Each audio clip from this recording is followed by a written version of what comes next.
Hello guys, what you're going to learn today is to make alcohol for drinking purposes, that is. I've been making alcohol since I was stalling here, so I'm trying to remember. I think since I was 13 years old. Now, you're going to have the recipe below in the description, unless they move it again somewhere else on YouTube, but for right now it's going to be below.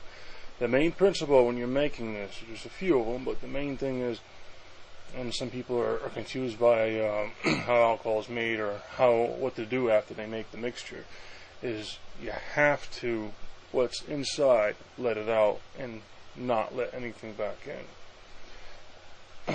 What that means is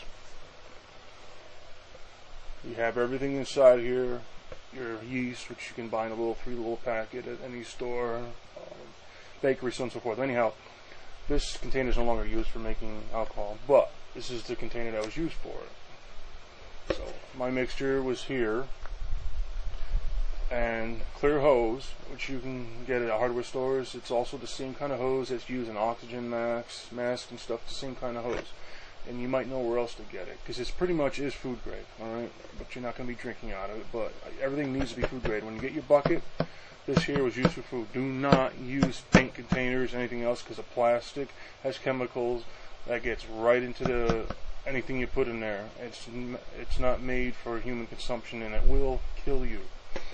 All right, not necessarily that day, but it's very, very dangerous to do. So anyhow, I don't know what you can see here, but I'm going to try. I took the container, I drilled a hole in it, and I put something, I guess it's called a reducer. In other words, it comes out of the top, and it goes smaller as it comes out. It looks like a cone. And I put the hose on top, and I ran that hose to another container with just water in it. You can use a soda bottle or anything, and what this does is it allows it to breathe, but it doesn't allow the air to get back in, because that will mess up your mash. It will be no good. It'll stink like fart. Now, depending on your situation, there's other ways of improvise, without the hose. One way I've used is I take a plastic coffee container, I think it was Folgers, had a red top on it. I put a hole in it, and I took a cigarette filter, took the tobacco out obviously, made my mixture in the container, I put the filter in there. What it allowed is it allowed the CO2 to come out so it can breathe, and didn't allow anything in. You know nothing's going to get past the filter. And it made great, strong alcohol within like 5-6 days. Now, depending on how much sugar you have, how much yeast, your temperature, and how airtight you have it, and multiple other factors, how well you mixed it, it will take anywhere between 5, and this is pushing it very high, to like 13 days. As I said, pushing it high. Initially, you're going to hear, smell, sense nothing, and the container will get warm. And after that, it starts peaking, and then it starts cooling down again, and it'll start bubbling, but it's not time to take it out. You want it to get past that point, and you'll, depending on the container, you'll see it start to settle.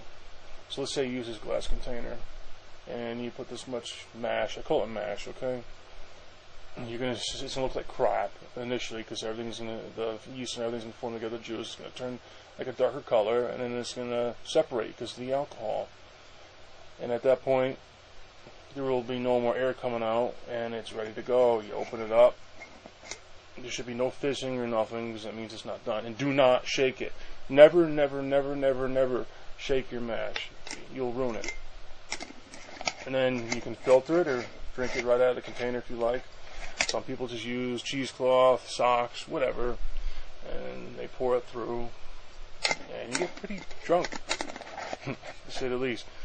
Well, there isn't much discussion here, because I don't want to sit here and make a video and give you all the details and show you all the things you can buy. But pretty much the idea is all the same, no matter what.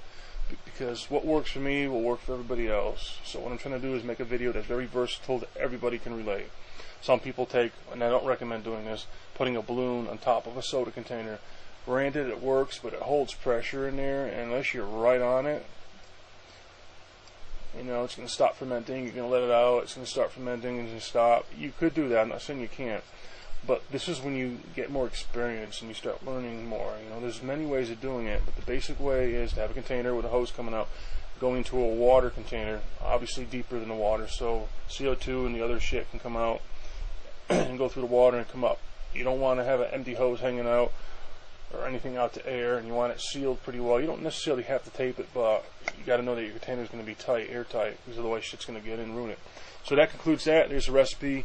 Please leave a comment and definitely subscribe, because that's just going to amp me on to make some more videos. All right, man. Take care. Bye.